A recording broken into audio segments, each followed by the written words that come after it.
Right, one by one మాట్లాడదాం. 100 శ్రీనివాస్ మేడల్లో గారు ఒకే రకంగా చేశారు.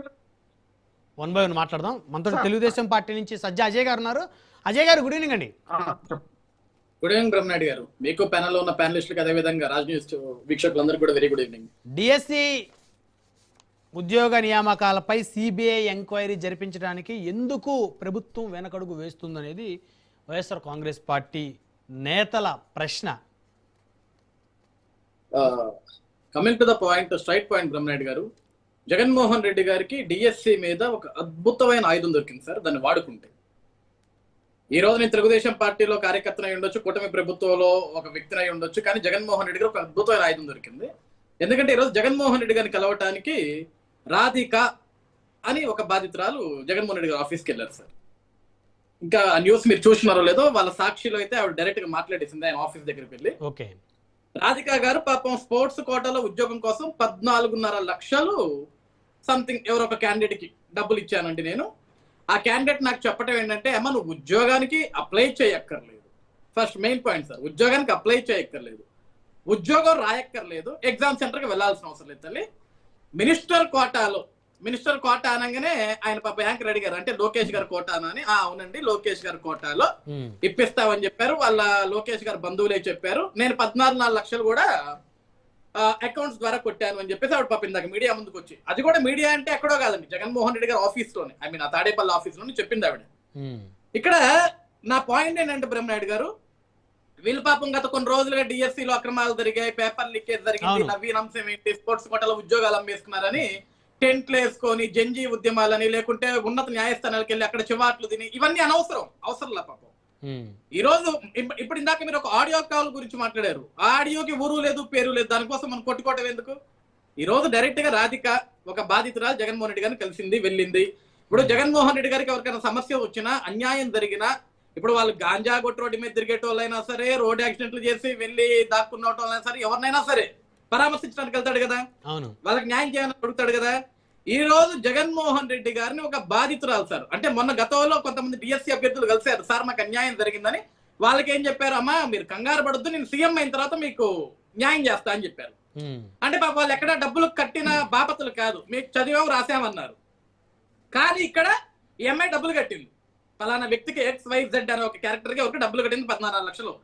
మరి జగన్మోహన్ రెడ్డి గారు ఈ రోజు ఈ క్యాండిడేట్ ని, పాప ఈ బాధితురాలు ఎవరైతే ఉందో ఆవిడ్ని కూడా పక్కన కూర్చోబెట్టుకొని, ఏదైతే మనకు గోల్డ్ మెడలిస్ట్ కి అన్యాయం జరిగింది డిఎస్సీలో అని చెప్పారు కదా బ్రహ్మనాయుడు గారు, మనందరం విన్నాం. అవును, గోల్డ్ మెడల్ కూడా చూపించారు జగన్మోహన్ రెడ్డి గారు. ఈ రోజు పాప రాధికని ఎందుకు పక్కన కూర్చోబెట్టుకోలేదు అనేది నాకు అర్థం కాలేదు. సెకండ్ థింగ్, ఈ రోజు సాక్షి ఛానల్లో ఆయన ఒక ఇంటర్వ్యూ అడుగుతున్నాడు. ఐ మీన్ ఆయన అడిగే టైంకి కూడా మినిమం సెన్స్ ఒకటి ఉండాలి. బ్రహ్మనాయుడు గారు క్వశ్చన్ అడగాల, ఏమో తల్లి నువ్వు ఒక ప్రభుత్వ ఉద్యోగాన్ని అసలు ఎలా కొనాలనుకుంటున్నావు? It's big crime. సరే వాడు ఎవడో అమ్ముతా అంటుండే, పనికి మాలోడు బానే ఉంది, అసలు కొనటం పెద్ద నేరం కదా 100%. అసలు ఫస్ట్ కేసు ఎవరి మీద పెట్టాలి? మనం ఎవరైతే కొనాలనుకుంటున్నారో వాళ్ళ మీద పెట్టాలి, ఆ తర్వాత పెట్టాలి. ఇప్పుడు అమ్మేటోడు ఎదవా, వాడి మీద కేసు పెట్టాలి. అమ్మేటోడు ఎదవా, వాడి మీద కేసు పెట్టాలి. అసలు కొనడానికి ఎట్లా పోయింది? ఇప్పుడు ఇదే మాట జగన్మోహన్ రెడ్డి గారు కూడా అడగాలి అమ్మాయిని, అమ్మా నువ్వు నా ఆఫీస్కి వచ్చావు తల్లి, నువ్వు కష్టపడి చదువుకోవాలి, ఎగ్జామ్కి అప్లై చేయాలా, మెరిట్ లో సంపాదించాలా, మెరిట్ లో సంపాదించిన తర్వాత నీకు ఉద్యోగం రాకపోతే నువ్వు నన్ను న్యాయం అడగాలి తల్లి. అసలు నువ్వు ఎగ్జామ్కి అప్లై చేయకుండా, నువ్వు పరీక్షకి అటెండ్ అవ్వకుండా, ఏమీ అప్లై చేయకుండా స్పోర్ట్స్ కోటాలో నాకు ఉద్యోగం కావాలి, నువ్వు డబ్బులు కట్టడం నేరం కదా, నువ్వు ఆఫీస్కి రావడం చాలా పెద్ద తప్పు, నీ మీద నేను పోలీస్ కేసు పెడతా, నేను అక్కడ చెప్పలేదు. అక్కడ జగన్మోహన్ రెడ్డి గారు చెప్పారంట, తల్లి నువ్వు ధైర్యపడొద్దు, నీకు న్యాయం చేస్తానని. అంటే న్యాయం అంటే ఏం చేస్తారు సార్? డబ్బులు ఇప్పిస్తాడా? అంటే న్యాయం అంటే వారు అధికారంలోకి వచ్చిన తర్వాత న్యాయం చేస్తారేమో. అంటే సార్ నాకు అర్థం, అంటే న్యాయం అంటే ఏంటి? ఇప్పుడు ఆ బాధిత మళ్ళీ ఎవరుతున్నారో వారు ఎగ్జామ్ రాస్తే, ఎగ్జామ్ అద్భుతంగా రాసినా, వారు క్వాలిఫై అయ్యేటువంటి విధంగా రాసినా, ఏమైనా అవకతవకలు జరిగితే వాటి మీద జగన్ గారు ముఖ్యమంత్రి అయితే, మళ్ళీ ముఖ్యమంత్రి అయ్యాక సిబిఐ ఎంక్వైరీ వేయించి, సో ఈవిడికి నిజంగా న్యాయం జరిగే పరిస్థితి ఉంటే చేస్తాననేది, మరి న్యాయం చేస్తాను అనే పదానికి అది అర్థం నాకు తెలిసింది. అదే సార్ మీరు అన్నది. ఇప్పుడు మీరు ఇంత ఎక్స్ప్లెనేషన్ ఇచ్చారు బ్రహ్మరెడ్డి గారు, నేను ఏమడుగుతున్నా, ఆవిడకి న్యాయం చేస్తా అన్నారు జగన్మోహన్ రెడ్డి గారు. న్యాయం అంటే ఎట్లా? అమ్మాయి అసలు ఎగ్జామే రాయలేదు, అప్లికేషన్ పెట్టలేదు, కానీ ఉద్యోగం దొంగదారిలో కొనుక్కుందాం అనుకుంది. న్యాయం చేస్తాడు? ఆవిడ డబ్బులు కనుక కడితే, ఎవరైనా నమ్మి మోసపోయి డబ్బులు కడితే వారు న్యాయం చేస్తానంటే ఆ డబ్బులు ఇప్పిస్తానని అర్థం. లేకపోతే ఇంక న్యాయం చేస్తున్న పదానికి అర్థమే లేదు కదా. ఇప్పుడు స్టార్టింగ్ లో ఒక పాయింట్ కోట్ చేశా, జగన్మోహన్ రెడ్డి గారికి అద్భుతమైన ఆయుధం దొరికింది. డిఎస్సి లో అసలు ఉద్యోగాలు అమ్ముకున్నారు అంటున్నారు కదా. నేను కొనుక్కుంటాను మహాప్రభు, నాకు ఉద్యోగం అమ్మండి అని ఒక బాధితురాలు పోయింది కదా. అవును, ఆవిడ్ని తీసుకొని జగన్మోహన్ రెడ్డి గారు డైరెక్ట్ గా ఆవిడ తీసుకొని ఎవరికైతే ఆవిడ డబ్బులు ఇచ్చిందో డీటెయిల్స్ మొత్తం పెట్టింది సార్. ఆవిడ బ్యాంక్ స్క్రీన్ షాట్స్ కూడా చాలా పెట్టింది. ఆవిడని తీసుకొని జగన్మోహన్ రెడ్డి గారు రేపొద్దున తాడేపల్లిలో కూర్చున్నా ఇబ్బంది లేదు, రోడ్డు మీదకి వచ్చి ఉద్యమం చేసినా ఇబ్బంది లేదు. సమాధానం చెప్పాలా, ప్రభుత్వం సమాధానం చెప్పాలా. నేను అడుగుతున్నా, ఒక బాధితురాల దగ్గర నుంచి డబ్బులు ఎట్లా తీసుకుంటారు? ఈ రోజు ఆ బాధితురాలకు న్యాయం జరగలేదని పాపం జగన్మోహన్ రెడ్డి గారిని కలిసింది. ఏది ఈ అమ్మాయి ఎప్పుడు డబ్బులు ఇచ్చింది తెలుసా బ్రహ్మరెడ్డి గారు? నోటిఫికేషన్ పడ్డప్పుడు 2025లో నోటిఫికేషన్ పడ్డప్పుడు డబ్బులు ఇచ్చి 2025లోనే మెరిట్ లిస్ట్ అన్ని అయిపోయి ఉద్యోగాలు అయిపోయి సంవత్సరాల తర్వాత జగన్మోహన్ రెడ్డి గారు నిద్ర లేచిన 6 నెలలకి అమ్మాయి నిద్ర లేచింది. అంటే జగన్ గారు అపాయింట్మెంట్ దొరుకుండదేమో. మీడియాలు ఉన్నాయి కదా సార్, తప్పే ఉంది. అవును, మీడియాలు ఉన్నాయి కదా సార్. ఇప్పుడు రోజు ఎందుకు సార్ జనం ఉద్యమం చేస్తున్నారు వైసీపీలో అంతా? అమ్మాయిది అద్దంకంట, అద్దంకుల వైసీపీ నాయకులు లేరా? మా ఊరే మీ ఊరే. ఇంకా మరి నాకేం తెలుసు, అద్దంకుల వైసీపీ నాయకులు ఉంటారు కదా, నేరుగా వైసీపీ నాయకుడి దగ్గరికి వెళ్ళొచ్చు కదా. అంటే అద్దంకుల వైసీపీ నాయకుడు సపోర్ట్ చేయలేదా? పాప డైరెక్ట్ జగన్మోహన్ రెడ్డి గారు ఆఫీస్కి వచ్చింది ఆవిడ రోజు. సో ఇక్కడ ఒక విషయం క్లారిటీ ఏంటో చెప్పాలా బ్రహ్మరెడ్డి గారు నేను మీకు. సార్, ఒక మాజీ ముఖ్యమంత్రి గారు జగన్మోహన్ రెడ్డి గారు ఈ రోజు ఎవరు అవునన్నా కాదన్నా ఇక రాష్ట్రంలో ప్రధాన ప్రతిపక్ష నేత ఎవరు లేరు కాబట్టి ఆయనే ప్రధాన ప్రతిపక్ష నేత. ఆయనకి అసెంబ్లీకి రావాలి అంటే రాడు, మనం పిలిచి టైం వేస్ట్, అతను కూడా వచ్చి టైం వేస్ట్ అనుకుంటాడు, రాడు. ఎందుకంటే అతని దగ్గర సమాధానంలో ఎవరైనా స్క్రిప్ట్ రాసి ఇవ్వాలి, ఇచ్చిన స్క్రిప్ట్ కూడా సరిగ్గా చదవటం రాదు ఆయనకి.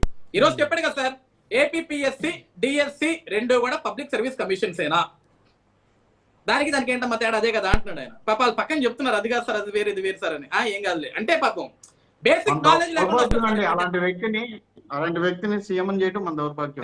కాదండి, బేసిక్ నాలెడ్జ్ లేకుండా వస్తాడు ఆయన మీడియా ముందుకి. అది సమస్య నాకు ఇక్కడ. ఎందుకంటే ఓకే, నువ్వు డిఎస్సి మీద మాట్లాడటానికి వస్తున్నావు, ఏపీపీఎస్సీ మీద మాట్లాడటానికి వస్తున్నావు, యూ షుడ్ వర్క్.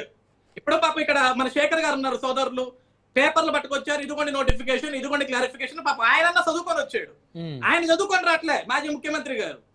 ఈ రోజు అసెంబ్లీకి రండి స్వామి అంటే ఆయన రాడు సార్. బ్రహ్మనాయుడు గారు, నాది ఎప్పుడు ఒకటే క్వశ్చన్, మీరు ఉన్నత న్యాయస్థానానికి పర్వతనేని చంద్రశేఖర్ రెడ్డి గారు, ఐ థింక్ సో, ఎమ్మెల్సీ గారు ఆయన వెళ్ళారు. వెళ్తే ఉన్నత న్యాయస్థానం ఏం చెప్పింది? ఏమంటే మీరు డిఎస్సీ అప్లికబుల్ క్యాండిడేట్ అని అడిగారు. కాదండి అన్నారు. మీరు అప్లికబుల్ క్యాండిడేట్ కాదు, అప్లికబుల్ క్యాండిడేట్ పట్టుకురండి సార్, మీతో పాటు మీరు కేసు వేస్తే ఎట్లా వెళ్తారు సార్ అన్నారు. ఓకే, ఇప్పుడు నేనేమంటాను, ఇప్పుడు జగన్మోహన్ రెడ్డి గారిని ఒక 50 మంది మొదట్లో గెలిచారు. ఈ రోజు రాజకీయాన్ని ఒక ఆవిడ పాప అసలు ఎగ్జామ్ కి అప్లై చేయకుండా ఈ రోజు గెలిచింది. వీళ్ళందరినీ తీసుకొని మీరు రోడ్డు మీదకి వచ్చి కోర్టుకు వెళ్ళి సిబిఐ ఎంక్వైరీ వేయించుకోండి మమ్మల్ని అడగటం ఎందుకు సార్? ఉన్నత న్యాయస్థానం మీద ప్రెషర్ పెట్టండి. రాష్ట్రంలో 3,12,000 మంది అభ్యర్థులు అప్లై చేశారు టీఎస్సీకి. వాళ్ళలో కనీసం 1,00,000 మందిని తీసుకొని ఉన్నత న్యాయస్థానం ముందుకు వెళ్తే కోర్టు ఇవ్వదా సార్? ఆన్సర్ జవాబు ఇవ్వదా సార్? ఖచ్చితంగా సిబిఐ ఎంక్వైరీ వేయమని కోర్టు చెప్పదా సార్? ఖచ్చితంగా ఇస్తుంది. ఎవరైతే డిఎస్సి అభ్యర్థులు, రియల్ అభ్యర్థులు ఎవరైతే ఉన్నారో వాళ్ళు న్యాయస్థానానికి వెళ్తే న్యాయస్థానాలు 100% రెస్పాండ్ అవుతాయి. నేను అనేది అదే కదా సార్. ఇప్పుడు ఇప్పుడు శేఖర్ గారు చెయ్యెత్తుతున్నారు, కానీ ఒక విషయం శేఖర్ గారు మీకు కూడా క్లారిటీ ఇస్తా దాని మీదే.